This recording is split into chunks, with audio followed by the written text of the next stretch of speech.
하나님의 말씀은 이사야서 9장 1절로부터 7절까지 말씀입니다. 구약성경 977쪽입니다. 이사야서 9장 1절로부터 7절까지 말씀입니다. 구약성경 977쪽입니다. 제가 먼저 읽겠습니다. 전에 고통받던 자들에게는 흑암이 없으리로다. 옛적에는 여호와께서 스불론 땅과 납달리 땅이 멸시를 당하게 하셨더니 후에는 해변길과 요단 저쪽 이방의 갈릴리를 영화롭게 하셨느니라.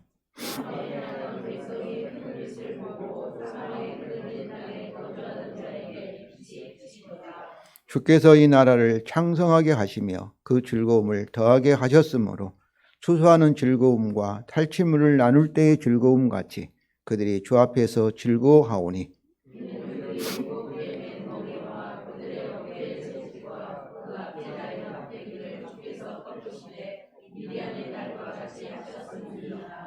어지러이 싸우는 구인들의 신과 피 묻은 겉옷이 불에 섭같이 살라지리니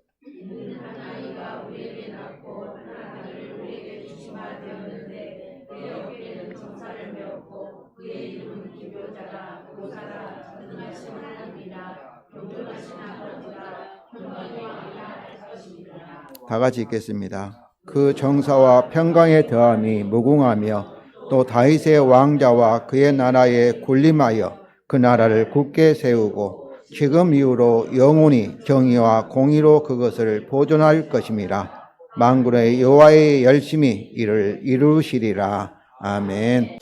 성도 여러분, 우리는 계림절 절기 동안에 예수님이 이 세상에 탄생하기 전 약 700년 전에 이사야 시대에 옛적으로나 내적으로 혼란 시대에 다윗의 집에 여호와께서 친히 주셨던 처녀가 낳을 아들 임마누엘의 징조를 우리가 묵상하고 있습니다.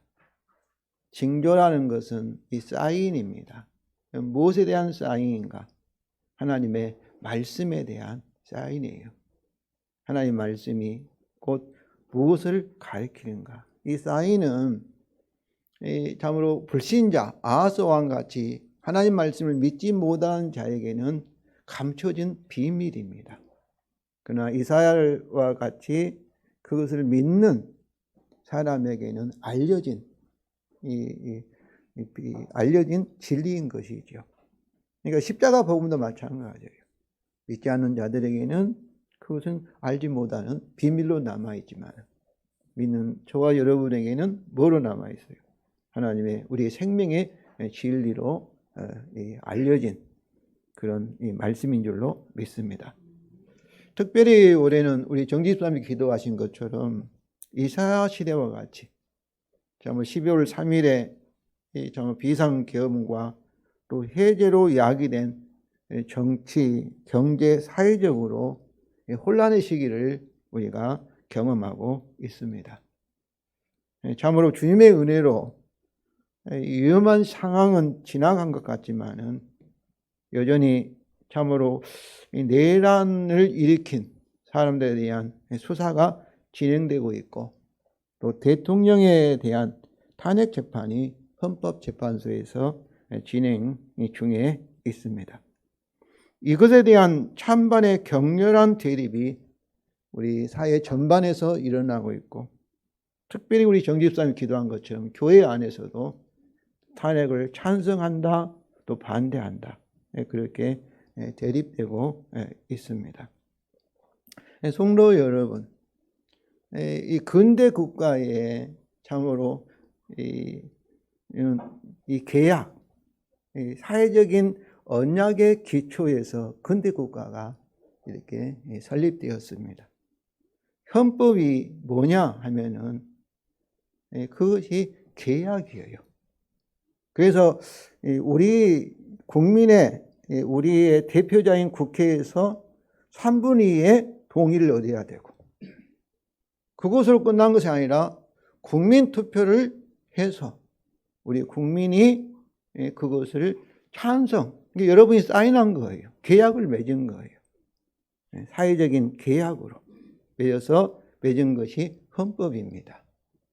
그리고 이 법이라는 것도 계약이에요. 계약. 왜냐하면은 우리의 기본권에 관한 문제는 우리가 국민투표를 붙이지 않지만은 그래도 우리를 대표하는 이 국회에서 그것을 다수결로 정해야만 해요. 그것은 간접적으로 우리가 동의한 것과 마찬가지예요. 이처럼 법이라는 것은 단순히 법이 아니라 저와 여러분이 직접적으로나 간접적으로 서로 약속을 한 그런 계약의 곧 헌법이요, 이 법률인 것입니다. 그래서 헌법재판소에서 이 탄핵재판은 형사재판과 틀려요. 그것은 대통령이 참으로 이 직무에 계속 할 수 있느냐 없느냐를 결정하는, 면직이냐 계속 대통령직을 계속 수행하게 하는, 그것을 결정하기 때문에 대통령이 우리의 사회적인 계약인 헌법이나 법률을 위배했느냐 안 되느냐를 정하고, 또 위배했어도 얼마만큼 참으로 대통령직을 수행할 수 없을 만큼 중대하게 위배했느냐, 가볍게 위배했느냐. 가볍게 위배했다 하면은 참으로 면직시키지 않고 계속 대통령직을 회복시킬 것입니다. 그러나 형사 재판은 그게 아니에요. 죄를 범했는데 그 죄가 어떤 거예요? 형량을 정하는 거예요. 얼마나 형벌을 받을 건을 정한 형사재판과 탄핵재판은 다른 것입니다. 그래서 탄핵을 찬성한 사람들은 아마 대부분 헌법을 위배했는데 그 헌법을 위배해서 참으로 이렇게 비상계엄을 일으킨 것이 구국을 위한, 국가를 위한 최고의 통치 권리다, 이렇게 주장하는 소리도 많이 듣습니다. 그런데 성도 여러분, 그것은 잘못된 생각입니다. 우리 하나님께서도 마음대로 하시는 분이 아닙니다. 십계명도 어떠세요? 하나님이 마음대로 하시는 법이 아니라, 우리가 출애굽기 24장을 보면은 하나님의 언약 백성이 동의를 구했습니까? 안 구했습니까? 동의를 구했어요. 우리 하나님은 언약에 신실하신 하나님이심을 믿습니다. 이것이 공의예요. 하나님이라고 해서 마음대로 막 하신 분이 아니에요. 그런데 하물며 일국의 지도자가 온 국민이 합의한 그런 계약을 참으로 이렇게 범하는 것은 뭐 국국을 위해서 어떤 명분을 말한다 할지라도 그것은 최고의 통치권으로 이렇게 말할 수 없습니다. 그렇게 예수 믿는 사람이 주장한다면 그것은 참 우리의 지도자가 어떤 거예요? 하나님보다 더 높은 권세를 가진 자라고 말하는 거예요. 대통령도 헌법 아에서 그 국민 앞에서 맹세했지, 선서했지 않습니까? 국헌과 법률을 지키겠다고, 앞장서 지키겠다고. 저는 헌법재판소에서 어떤 결과가 나올지는 모르겠습니다. 하나님의 뜻대로, 주님의 뜻대로 되시겠지만은, 그러나 우리가 믿는 신자로서, 사회의 빛으로서 정확하게 주장하는 것들을 하나님의 말씀에 근거해서 판단해야 할 줄로 믿습니다. 현대 기독교인은 하나님의 말씀을 진리를 개인적이며 주관적인 진리로 축소하는 경향이 있습니다. 그래서 내가 좋아하면 믿고, 내가 좋아하면 마치 선택해서 내 삶의 전부와 또 우리 사회와 우리 역사를 통치하는, 지배하는 원리로, 진리로 받아들이지 않고 개인적으로 취미생활 비슷하게 우리의 신앙생활을 축소하는 경향이 있습니다. 그러나 우리 하나님은 개인뿐만 아니라 역사의 주인이심을 믿습니다. 그래서 그의 말씀은 우리들이 취사 선택할 수 있는 주관적인 진리가 아니라 객관적이며 역사적이며 우주적인 진리인 것입니다. 여기서 우리는 하나님의 말씀인 성경뿐만 아니라 우리의 과거, 현재, 미래의 역사적인 상황까지를 바르게 해석할 필요가 있는 것입니다. 그러면 성도 여러분, 오늘 본문을 통해서 성탄절의 아기 예수의 탄생을 통하여 성취된 임마누엘의 징조와 우리의 현재 상황에 대한 바른 해석에 근거하여서 바른 기도를 하기를 원합니다. 제가 보면은 기도를 많이 한 사람일수록 현실을 바르게 이해하지 못하는 안타까움이 우리 주위에 있습니다. 참 이상해요. 기도를 많이 하는데, 막 기도를 누구 다른 사람은 열심인데, 왜 생각이 하나님의 진리에 기초하지 못해서 기도하고 있는가? 그런 안타까움이 있어서 저는 우리는 작은 공동체이지만은 하나님의 말씀의 복음의 진리와 그리고 우리에게 일어난 사건들 또 앞으로 일어날 사건들에 대해서 참으로 하나님의 말씀으로 바르게 해석하는 우리 성도들 되시기를 참으로 원합니다. 그래서 이 시대에 맞는 하나님 뜻에 맞는 그런 기도를 하기를 원합니다. 오늘 본문은 처녀가 낳을 아들 임마누엘의 징조 이사야 7장 14절을 중심으로 이스라엘의 미래에 대한 이사야의 예언에서의 하나의 절정입니다. 클라이맥스입니다. 특히 본문 앞에 있는 8장 16절부터 18절과는 내용상 서로 일치하지만은 8장 19절부터 22절 바로 앞에 있는 부분과는 그건 흑암이에요. 불신자들에 대한 하나님의 심판이지만은 과는 아주 대조적인 말씀입니다. 그러므로 오늘 본문 앞에 있는 말씀들을 간단하게 살펴볼 것입니다.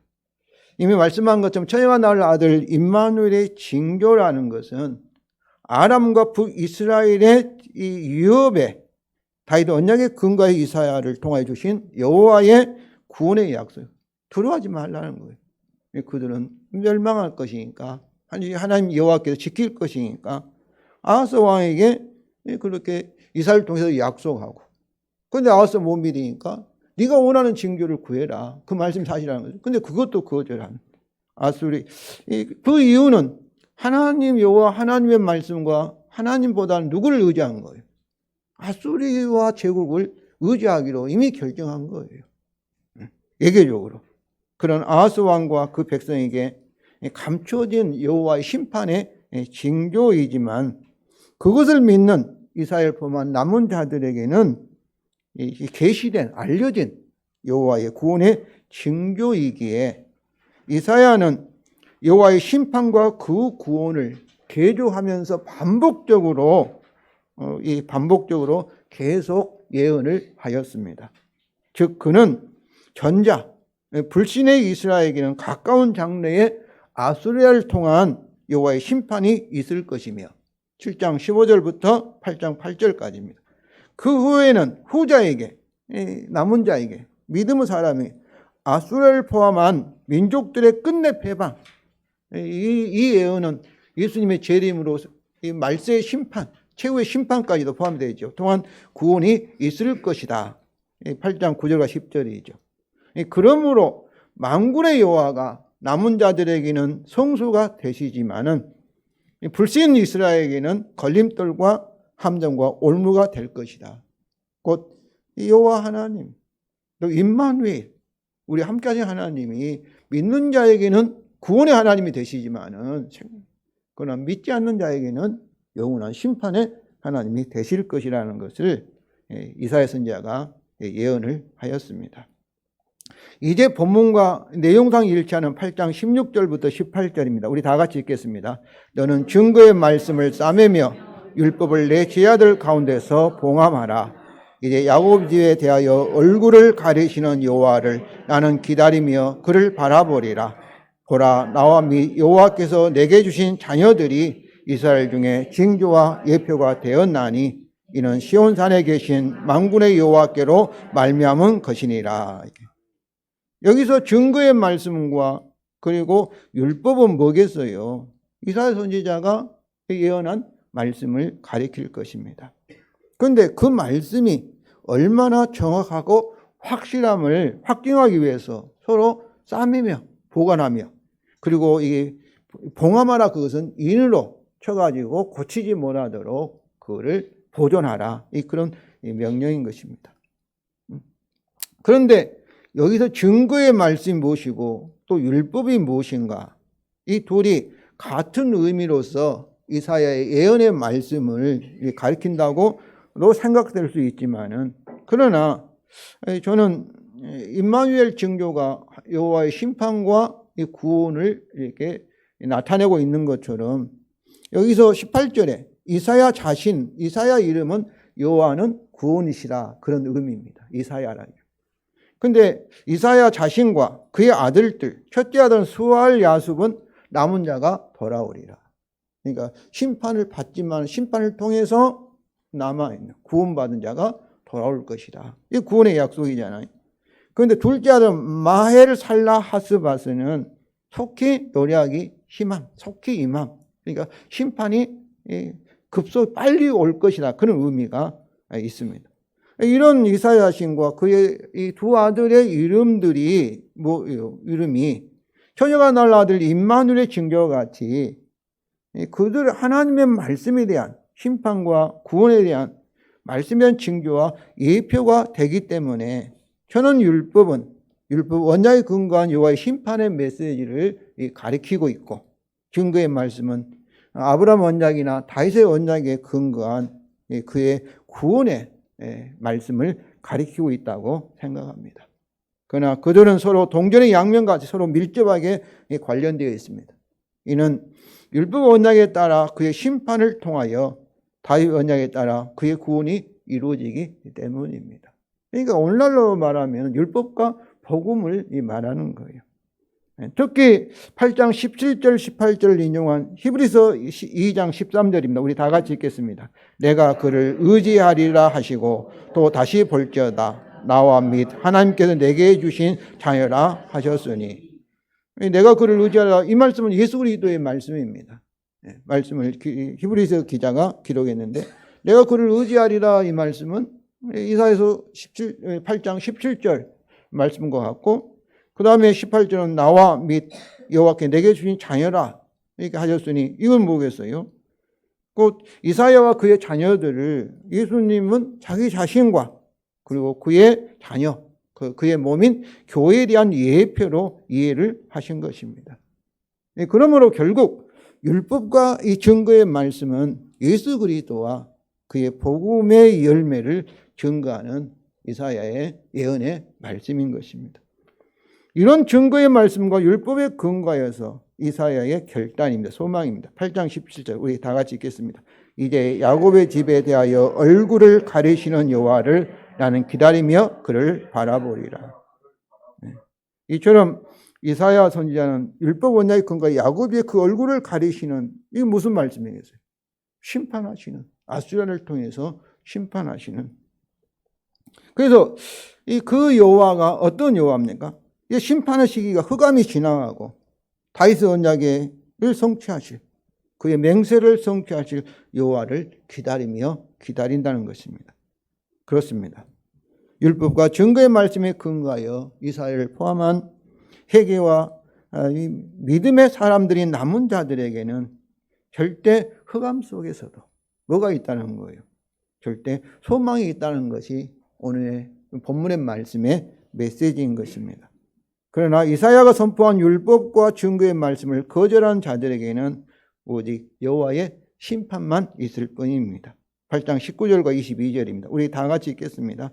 어떤 사람이 너에게 말하기를 규결거리며 속살거리는 신접한 자와 마술사에게 물으라 하거든 백성이 자기 하나님께 구할 것이 아니냐 사한 자를 위하여 죽은 자에게 구하겠느냐 하라.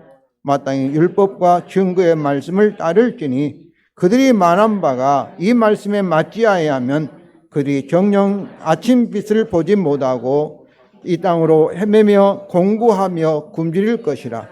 유를 쳐다보거나 땅을 굽어보아도 환난과 흑암과 고통과의 흑암뿐이리니 그들이 심한 흑암 가운데로 쫓겨 들어가리라.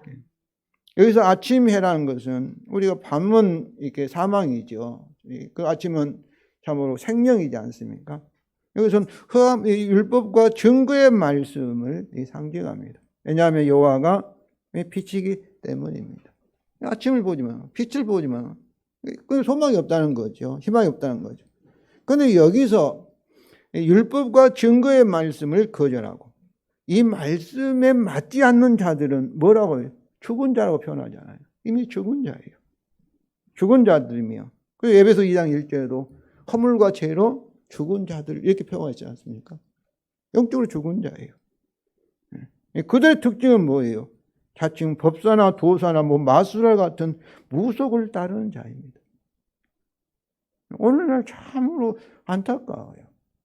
이렇게 어떤 세상적으로 봐도 참으로 공부도 많이 하고, 어떤 분은 이번에 가입되면 육사에 수석 졸업하시고 육군 소장까지 되신 분이, 총보사 사령관이 되신 분이 여자를 추행해가지고 쫓겨나고 나중에는 무속에 빠져서 점을 하고. 정말로 참 우리 인간은 연약합니다. 아무리 공부를 많이 하고 뭘 했다 할지라도. 우리가 오늘 과학 시대를 하지 않습니까? 이성 시대를 하지 않습니까? 그냥 무속에 빠져가지고. 그래서 이 세상 사람도 이해가 안 되는 거예요. 이해가. 무속을 따라서. 그러니까 믿어지지가 않아요. 날짜 가지고 2,000명이라는 것도 하고 하다 못하면 장어를 구입했는데 2,000원 쓰라고 얘기하고. 우리나라 민도가 세계에서 세계 문화적으로나 K 컬처라 해가지고 문화도 우리나라 말도 전 세계에서 한국어를 배우려고 하고, 그렇게 어떻게 보면 1등 국민인데 민도가. 그런데 이렇게 무속에 빠져가지고 그건 뭐예요? 죽은 자예요, 죽은 자. 그런데 더욱 안타까운 것은 그런 우리를 또 우리 교회에서 지지하는 것은 정말 이해하기 힘들어요. 제가 존경하는 목사님들이 막 그래요. 차마 틀렸다고 말도 못하고. 정말 안타까워요. 왜 그럴까? 분명히 말씀하고 있지 않습니까? 그들은 죽은 자예요. 그들은 어떤 사람들입니까? 하나님의 율법과 증거의 말씀에 일치하지 않는 자예요. 그런데 그들이 막 의존하는 거예요. 그 결과는 무엇입니까? 지금은 맞췄다, 지금 힘을 얻었다, 내게 세력을 얻었다, 그 상관없어요. 오직 여호와의 심판, 즉 환난과 흑암과 고통의 흑암뿐입니다. 계속 반복하고 있지 않습니까? 성도 여러분, 율법과 증거의 말씀에 따라 우리의 현 상황을 잘 해석하시기를 바랍니다. 우리가 주님을 믿으면서 왜 주님이 싫어하고 손해볼 일을 해요? 빛의 자녀라는 것은, 지혜롭다는 것은 생명의 길을 찾아가는 것입니다. 눈앞에 막 따지지 마시고. 이제 본문의 말씀을 살펴보겠습니다. 첫째로 8장 19절부터 22절과 강한 대조로 오늘 본문을 소개하는 1절입니다. 1절 우리 전에 고통받던 자들 흑암이 없으리로다. 이렇게. 여기서 전에 고통받은 자는 가까운 장래에 아수르에 의하여서 침략을 당하여서 환난과 흑암의 고통 가운데 사는 자들을 가리킵니다. 그런데 그들에게 더 이상 흑암이 없을 것이다 라는 소망의 예언입니다. 여기서 1절에 흑암이 없으리라는 동사가 없어요. 그냥 부정입니다. 노흑암, 없는 흑암 이렇게 표현합니다. 그런데 가까운 장래의 전자는 옛적의 사건으로, 그리고 그 대조인 후자는, 흑암이 없으리로다 후자는 미래, 후의 사건으로 1절 하반절에서 표현합니다. 1절 하반절 읽겠습니다. 옛적에서는 여호와께서 스불론 땅과 납달레 땅이 멸시를 당하게 하셨더니 후에는 해변길과 요단 저쪽 이방의 갈릴리를 영화롭게 하셨느니라. 여기서 옛적도 이사야 시대의 눈에 볼 때는 미래의 예언이에요. 가까운 장래에 아수리아가 이스라엘을, 이렇게 유다를 침략해서 참으로 흑암에 빠지게 하겠다. 이 그런 예언이고. 그리고 후에도 예언이에요. 후에도. 후에도. 근데 이 후에는 예수 그리스도가 오실 때뿐만 아니라 언제까지? 예수님의 재림까지도 예언하고 있는 시간의 시점입니다. 근데 여기에 지역들은 아수리아를 통하여서 여호와의 심판을 가장 먼저 경험하였던 지역입니다. 최초로 여호와의 심판을 당했던 지역이 곧 스불론 땅과 납달리 땅과 갈릴리 이단 갈릴리 지역이에요. 근데 원래 여기서 이방의 갈릴리란 지역은 없었어요. 다 북이스라엘 땅이었는데 아수리아가 침략해서 북이스라엘을 멸망시키고 이주, 그쪽에 있는 유대인들을 아수리아 제국으로 이주시키고 또 다른 지역에 있는 아수리아의 백성들을 그쪽으로 살기 위해서 혼합 정책을 썼던 지역이 이 갈릴리 지역입니다. 그러니까 이사야 선지자 이 예언의 말씀이니까 그 지역이 유대인의 갈릴리인데 이방의 갈릴리가 됐다, 이렇게 예언의 말씀이 정확한 것이죠. 그런데 마태복음은 이 장소에서 예수님이 사셨습니다. 가버나움, 이렇게 나사렛 다 갈릴리 지역이에요. 사셨고, 그 다음에 처음으로 공생애를 시작한 지역이 이 갈릴리입니다. 천국복음을 선포하심으로 이 예언을 성취하신 것으로 마태복음 4장 14절과 16절에 기록합니다. 우리 다 같이 읽겠습니다. 이는 선지자 이사야를 통하여 하신 말씀을 이루려 하심이라. 일러스되 스불론 땅과 납달리 땅과 요단강 저편 해변길과 이방의 갈릴리여, 흑암에 앉은 백성이 큰 빛을 보았고 사망의 땅과 그늘에 앉은 자들에게 빛이 비쳤도다 하였느니라. 이렇게. 이것은 오늘 본문에서 본문 1절이 성탄절의 아기 예수의 탄생으로 처녀가 낳을 아들 임마누엘의 증조의 이 성취에 대한 예언이라는 것을 나타냅니다. 그러니까 이 큰 빛은 누구예요? 예수 그리스도죠. 처녀로 낳으신 아기 예수를 가리키는 거죠. 둘째로 미래에 행하실 여호와의 구원을 경험하는 백성들 즐거움에 대한 예언입니다. 2절로 3절 우리 다 같이 읽겠습니다. 흑암에 행하던 백성이 큰 빛을 보고 사망의 그늘질 땅에 거주하는 자에게 빛이 비치도다. 주께서 이 나라를 장성하게 하시며 그 즐거움을 더하게 하셨으므로 추수하는 즐거움과 탈취물을 나눌 때의 즐거움 같이 그들이 주 앞에서 즐거워하나니. 큰 빛과 빛은 임마누엘 예수 그리스도와 그의 천국 복음을 이렇게 상징합니다. 또 흑암에 행하던 백성과 사망의 그늘 땅에 거주하는 자들은 이방인을 포함하여 북이스라엘과 유대 백성을 가리키며 그들이 이 나라를 이게 의미하는 것이죠. 여기서 그들이 큰 빛을 보고 그들에게 빛이 비칠 때에 주께서 그들의 백성의 수를 증가시키며 또 그들에게 즐거움을 더하게 하실 것이기 때문에 그들이 뭐같이 기뻐하는 것, 추수하는 농부와 같이 즐거워하고 전쟁에서 승리한 병사와 같이 탈취물을 나누는 즐거움을 이렇게 주 앞에서 더하게 하시기 때문에 계속 즐거움을 더하기 때문에 즐거워할 것이라 이렇게 예언하고 있습니다. 그런데 2절부터 7절에 있는 이 동사들이 다 마치 과거에 일어난 사건과 같이 완료형 시제를 사용합니다. 그러니까 여기서도 이렇게 다 미래 사건인데 큰 빛을 보았고 빛이 빛이었도다. 또 하셨으므로 즐거워한다. 그러니까 이 동사들이 다 과거예요. 왜냐하면은 하나님의 말씀은 너무나 확실하기 때문에 미래에 일어날 사건이지만 마치 과거에 일어났던 것 같이 정확하기 때문에 이렇게 완료형을 사용합니다. 과거 시제를 사용합니다. 이것을 예언적 완료라고 이렇게 우리가 말하고 있습니다. 그러면 성도 여러분, 오늘 성탄절의 큰 빛인 예수 그리스도를 우리는 이미 보았습니다. 그리고 성령을 통해서 그와 우리가 한 몸이 되었습니다. 그러므로 주님이 우리에게 주시는 천국 복음에 대한 강한 확신을 가지시고 계속 우리에게 성령을 통해서 더하시는 승리로 인한 즐거움을 정말로 누리시기를 주님의 이름으로 축원을 드립니다. 셋째로 미래의 여호와 구원을 경험할 백성들 즐거움에 대한 이유입니다. 오늘 본문의 말씀은 1절부터 이렇게 3절과 그리고 4절부터 7절로 나눌 수가 있습니다. 4절부터는 왜냐하면, 5절도 왜냐하면, 6절도 왜냐하면 1절로 3절에 대한 이유를 설명을 하고 있습니다.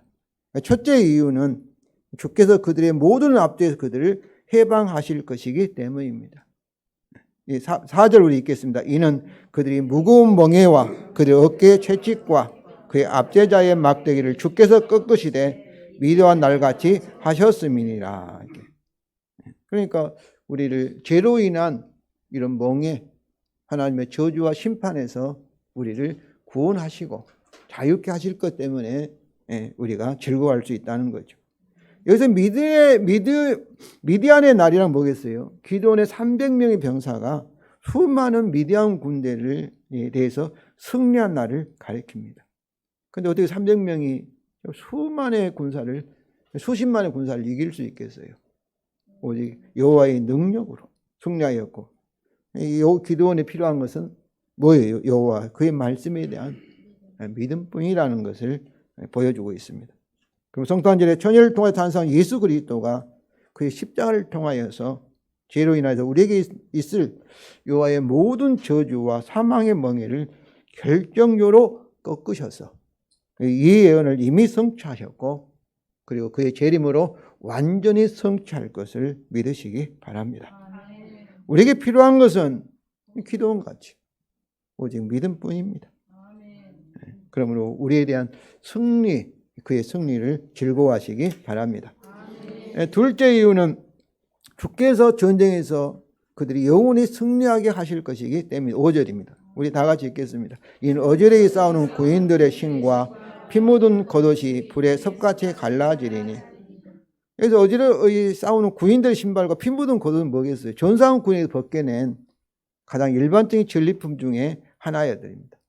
그러니까 군복을 벗겨내고 신발을 벗겨내고 하지 않겠어요? 이것은 말일에 있을 2장 4절의 예언과 일치하는 그들에게는 다시는 전쟁이 없다. 영원한 승리로 이제는 영원한 평화뿐이다에 대한 예언입니다. 이것도 성도 여러분, 참으로 예수 그리스도를 통해서 이미 우리에게 결정적 승리가 주어졌지만은, 그러나 아직 완전한 승리는, 마지막 승리는 그의 재림으로 남아 있습니다. 그러므로 우리에게 참으로 영원한 승리가 이미 우리에게 주어졌고 승리가 있을 거라는 것을 여러분은 아시고 정말로 평안하시기 바랍니다. 어떤 일이 일어난다 할지라도 두려워하는 것은 불신이에요. 우리와 함께 하신 주님을 신뢰하지 못하는 것이고, 그리고 새 언약, 천지가 흔들려도 요란하여도 새 언약을 하실 참으로 언약을 믿지 못하는 결과가 참으로 이 두려움이에요. 우리가 무슨 그럴 리가 없겠지만은 우리가 적화가 되면 어떨까 해서 많은 목사님들이 두려워한다고 그래요. 역사주의는 하나님이시고 그런 일이 닥친다 할지라도 주께서 우리를 승리하게 하실 줄로 믿습니다. 그러니까 우리는 오직 믿을 것은 주님과 그의 말씀을 믿는 거예요. 우리가 적화되지 않도록 우리가 기도는 할 수 있겠죠. 또 그렇게 생각할 수도 있겠죠. 근데 그것에 의해서 내 신앙까지도 몰입이 되고 막 흔들려 보면 어떠겠어요. 그리고 그것에 따르지 않는 사람은 막 좌파라 하고 빨갱이라 하고 그렇게 주장하면 어떠겠어요. 서로 존중해야 그럴 수도 있고 아닐 수도 있지만, 그러니 닥친다 할지라도 우리가 믿을 리는 뭐예요? 오직 예수예요.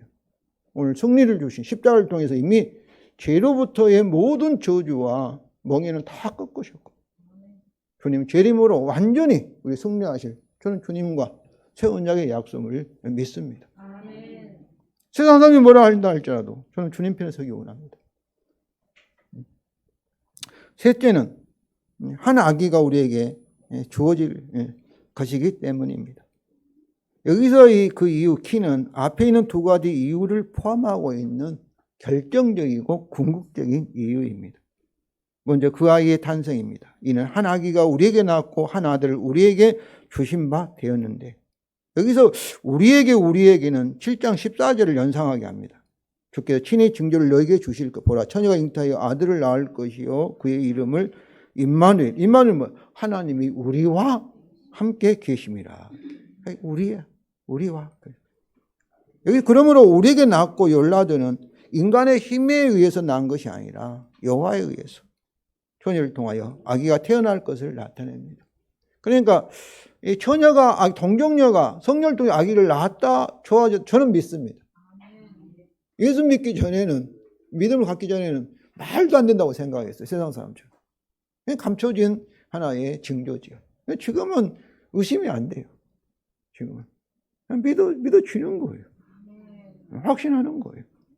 생각해보면 이 자연 법칙도 누가 만들었어요? 하나님께서 말씀을 창조했어요. 그 하나님께서 필요에 의해서 초자연적으로 하실 수 있는 거예요. 예. 믿는 자에게는 구원의 징조가 되고 계시된 진리의 말씀이 돼요. 믿지 않는 자에게는 뭐가 되는 거예요? 그의 불신을 증거하는 감춰준 증거가 되도록 하기 위해서 그 처녀가 아기를 낳도록 하나님이 섭리하셨다. 이렇게 생각이 됩니다. 그리고 우리에게 주신 바 되었다는 뭐겠어요? 하나님이 주셨다는 거 아니에요? 자신의 아들을 우리를 위하여 선물로 주실 것을 의미합니다. 그래서 그 아들에 대한 설명입니다. 6절 하반절 우리 다 같이 읽겠습니다. 그 어깨에는 정사를 메었고 그의 이름은 기묘자라 모사라 전능하신 하나님이라 영존하신 아버지라 평강의 왕이라 하실 것입니다. 그러니까 이 말할 동안 이 처녀의 아들은 분명히 예수라는 사람이잖아요. 근데 예수라는 사람이 어떤 분이라는 거예요? 그의 어깨는 정사를 메었다는 것은 왕이라는 거예요. 통치자라는 거예요. 그리고 그의 이름, 그의 속성은 모사의 기묘자, 전능하신 하나님. 그가 하나님이라는 거예요. 그리고 그가 영존하신 아버지라는 거예요. 창조주라는 거예요. 영원한 창조주. 그리고 그는 평강의 왕이라는 거예요. 어떻게 사람에게 이런 이름을 붙일 수가 있어요? 한마디로 말하면 그는 보이지 않는 하나님께서 보이는 사람으로 하기에서로 성육하신 하나님이다. 이렇게 700년 전에 이사야 선지자가 처녀를 통해서 낳을 아들에 대해서 아들의 그분이 어떤 성품인가, 어떤 본성을, 이렇게 속성을 가지신 분인가를 말하고 있어요. 여러분이 글을 쓴다면 이런 생각 하겠습니까? 처녀가 아기를 낳는다는 것도 이상하지만 그 낳은 아들이 그 하나님이다. 이제 그의 나라에 대한 설명입니다. 7절 이게 전반 우리 다 같이 읽습니다. 그의 정사와 평강의 더함이 무궁하며 또 다윗의 왕자와 그의 나라에 군림하여 그 나라를 굳게 세우고 지금 이후로 영원히 정의와 공의로 그것을 보존하실 것입니다. 이 말씀은 다윗 언약의 약속을 성취하실 분이라는 거예요. 그의 정사 나라죠. 그 나라의 평강이 더함이라는 것은 증가하는 거예요. 증가한 것이 어떠한 거예요? 끝이 없다. 무궁하다는 거예요. 그리고 그가 지금 이후로 영원히 다윗 왕자에 앉아서 그의 나라를 뭐로 정의와 공의로 보존할 것입니다. 그러니까 이 하나님 나라에서 왕이신 그분도 정의와 공의를 정의는 뭐겠어요? 공의는 언약적인 정의, 언약을 깨뜨리지 않는다는 거예요. 여기서 그의 나라의 증거가 끝이 없다는 것은 그의 나라는 유대인들만을 위한 나라가 아니라 이방인을 포함한 그의 구원을 받을 모든 사람들의 나라인 것을 여기서도 예언하고 있어요. 이방의 갈릴리와 같이. 저는 성도 여러분, 저는 하나님 나라는 참으로 언약대로 하나님의 말씀대로 완성될 것을 저는 믿습니다. 그 세상이 막 요란하고 막 참으로 이렇게 혼돈하해도 그 나라는 계속해서 증거가 있고 그 나라는 완성을 향해서 달려가고 있음을 여러분이 믿으시기를 바랍니다. 또한 그 나라의 통치 원리는 뭐예요? 당시 유대 지도자들이 헌시작처럼 벌였던 정의와 공의입니다. 정의, 재판의 원리, 언약이에요. 율법 언약이 그 정의와 공의예요. 정의와 공의가 하나님께서 얼마나 정의와 공의를 소중히 여기셨으면 뭐예요? 그냥 우리를 막 구원하신 거 아니에요. 하나님 마음에 드니까 너는 이쁘니까 내가 너 구원한 거 아니에요. 십자가가 무엇을 나타내는 거예요? 하나님이 율법에 철저하게 율법을 지키신 하나님을 나타내는 거예요. 저와 여러분이 지금 모든 죄를 하나님께서 우리와 맺었던 창조 언약, 우리와 서로 계약했던 율법 언약에 따라 십자가에서 철저하게 심판하셨습니다. 이것이 공의예요. 이것이 정의예요. 이처럼 하나님께서는 언약의 하나님이고 공의와 정의의 하나님이세요. 그런데 감히 누가 서로 사회적으로 맺었던 계약을 함부로 깨뜨리며 뭐 우리는 나라를 위해서 했다 그렇게 말할 수가 있겠어요? 하나님도 이 언약에 매여서 만약에 언약을 깨뜨리시면 어떻겠어요? 마음대로 하시면 하나님도 언약에 따라 율법에 따라 처벌을 받으겠다고 맹세한 거예요. 피로. 죽겠다는 거예요. 하나님이. 그런데 우리 하나님은 신실하신 하나님이심을 믿습니다. 그렇게 전능하신 창조주 하나님이 이렇게 율법에 철저하게 지키시는 신실하신 분이신데 감히 어떤 인간이 함부로 하시겠어요? 세상에는 권세를 가지고 자기의 그렇게 할 수 있지만 하나님 앞에서는 반드시 창조 언약과 율법 언약에 따라 하나님의 심판이 있다는 것을 여러분이 아시기를 바랍니다. 성도 여러분, 우리나라는 여기서 말하는 하나님 나라는 아닙니다. 그러나 세상 모든 나라는 어때야 되겠어요? 공의와 정의와 공의의 하나님 나라와 비슷해지기를 위해서 우리가 기도해야 할 줄로 믿습니다. 김영삼 대통령께서 이 장로이기 때문에 그분이 자꾸만 공의와 정의가 하수같이 흐르기를 원한다. 그 말씀하는데 정말 우리가 그런 기도를 해야 돼요. 그런 나라가 완전히 올 때는 주님이 재림하셔서 하나님 나라가 우리 저와 여러분의 나라가 이루어진 천국이 공의와 정의가 가득 찬 나라. 또 공의와 정의가 가득 찬 나라는 뭐예요? 사랑의 나라예요. 사랑이 하나가 되는 나라. 통일된 나라. 그런 천국이 속히 오기를 소망합니다. 이런 일이 마리아가 이때 참으로 천사가 와서 너가 아기를 낳는다 하니까 아들을 낳는다 하니까 갑자기 아멘 그런 것이 않습니다. 마리아가 천사에게 물어보잖아요. 이런 일이 어떻게 있을 수 있냐고. 처녀가 어떻게 아기를 낳을 수 있냐. 당연한 질문 아니에요. 의심 아니에요. 의문이죠. 우리도 의문을 가져야 돼요. 어떤 얘기를 들으면 정말 그럴까. 그래서 우리가 참으로 판단해야 할 줄로 믿습니다. 여기서도 마찬가지예요. 마리아와 같이 이것이 어떻게 이런 일이 있을 수 있겠는가 하고 질문을 해야 돼요. 성도 여러분, 우리 기독교는 무조건 막 맹목적으로 믿은 거 아닙니다.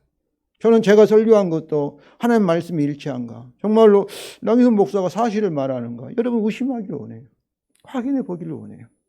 저는 확신하는 것은 예수 그리스도의 복음의 진리가 저는 진리라고 믿습니다. 의심하고 의심한다 해도 진리가 바뀐 거 아니에요. 보석은 아무리 그걸 뭐 그렇게 한다 해도 보석일 수밖에 없듯이 저는 확신합니다. 제가 믿는 예수 그리스도의 이 복음의 진리는 진리다. 의심한다고 해서 진리가 바뀐 것도 아니고 정말로 정직하게 진리를 찾기를 원하고 알기를 원하는 마음으로 진심으로 찾으면 성령께서 계시와 참으로 이 조명을 주셔서 지혜를 주셔서 진리를 알게 하시고 경험을 하신다고 저는 믿습니다. 가장 중요한 것은 정말 진리를 알고자 하는 겸손한 마음이에요. 저는 의심한다 해서 저는 그걸 잘못이 생각 않습니다. 근데 의심도 그냥 무조건 막 겸손한 마음이 아니고 진리를 찾고자 하는 마음이 아니라 그냥 무조건 막 어떤 교만한 마음으로 막 그렇게 하면은 그런 역사 안 일어나는데 우리가 피조물로서 인간으로서 정말로 진리가 하나님이 계시고 하나님 말씀이 사실인가 아닌가를 알기를 원하면은 저는 주께서 깨닫게 하지 않겠어요. 성령을 통해서 반드시 저는 보여주신다고 저는 믿습니다. 그 질문에 대한 대답이 7절 하반절이에요. 우리 다 같이 읽겠습니다. 만군의 여호와의 열심히 이를 이루시리라. 만군의 여호와라는 것은 전능하신 하나님이에요. 전능하신. 우리가 약속을 해도 계약을 맺어도 우리 사람은 능력이 없으면 계약을 지킬 수가 없습니다. 그런데 우리 하나님은 계약을 지킬 수 있는 전능하신 하나님이심을 믿습니다. 제한이 없어요. 능력이. 무에서 유를 창조하실 수 있으니까. 그리고 또 하나 사람이 능력이 또 부자요 돈이 많다고 해서 계약을 이렇게 지키지 않을 수도 있어요. 그 사람이 악하면 안 지키죠. 신실하지 않으면. 근데 우리 하나님은 신실하시는데 여기는 뭐라고 표현해요? 만군의 여호와 신실함이 이를 이루려고 하지 않고 열심히 그렇게 말합니다. 열심히. 이 열심이라는 단어는 이 키누아트인데 구약에서 종종 질투로 말합니다. 질투하시는 하나님. 네? 질투. 이 질투는 자기 백성이 자기의 다른 어떤 신도 사랑하지 못하게 하는 그 백성에 대한 독점적인 사랑, 언약적인 사랑을 가리킵니다.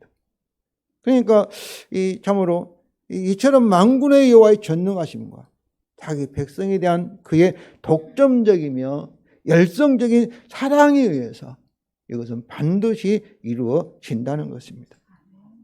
그렇습니다. 성도 여러분. 천지가 흔들려도 오직 만군의 여호와의 열심으로 저와 여러분에게 새 언약대로 하실 것을 믿으시기 바랍니다. 오늘 본문을 결정 성취하신 성탄절에 천일을 통하여 오신 임마누엘의 증거와 우리 현재와 미래의 상황을 살펴보았습니다. 우리 하나님은 이스라엘 시대와 같이 우리에게 얼굴을 가리고 있는 흑암, 제 소망이 없어 보이는 절망적인 현실을 여러분 경험하고 있습니까? 기도하여도 응답되지 않고 마치 하나님께 버림받은 것 같은 두려운 상황을 경험하고 있습니까? 이때 우리가 어떻게 해야 할까요? 이사야는 아수를 통하여 자신과 자기 나라에게 다가오는 여호와의 심판을 그는 보았습니다. 그는 그것을 두려워하거나 자기 목숨을 위해서 도망치거나 그리고 타협하지 않았습니다. 이사야 선지자는 율법과 증거의 말씀에 근거해서 그런 흑암을 통하여 그의 맹세, 아브라함 언약과 다윗의 언약을 성취하실 여호와에 대한 미래의 소망을 보았고 그의 소망을 오늘 본문의 시로 그는 예언을 하였던 것입니다. 8장 17절입니다. 이제 야곱의 집에 대하여 얼굴을 가리시는 여호와를 나는 기다리며 그를 바라보리라. 원래 8장 17절에 나는 기다리며가 먼저 앞에 있습니다. 끝에 그를 바라보리라, 그를 기다리라 뒤에 있어요. 그러니까 얼마나 참으로 여호와의 약속의 말씀을 붙들고 그것에 근거해서 흑암같이 다가오는 그런 미래의 환경을 통해서 이것을 성취하신 하나님을 믿고 그 하나님의 소망을 가지고 이사야는 기다리며 기다렸던 것입니다. 성도 여러분, 우리도 이사야와 같이 현재 우리의 혼란한 상황에서도 오늘 본문을 결정적으로 성취하였고 그리고 완전하게 성취하실 성탄절에 천일을 통하여 탄생하신 아기 예수 임마누엘의 징조에 대한 강한 믿음으로 주님을 즐거워하며 또 앞으로 이것을 완전히 성취하실 재림하실 우리 주님을 간절히 기다리시기를 바랍니다. 성도 여러분, 천지가 흔들려도 새 언약대로 됩니다. 이것이 성경이 우리에게 주시는 하나님의 말씀의 결론이기 때문입니다.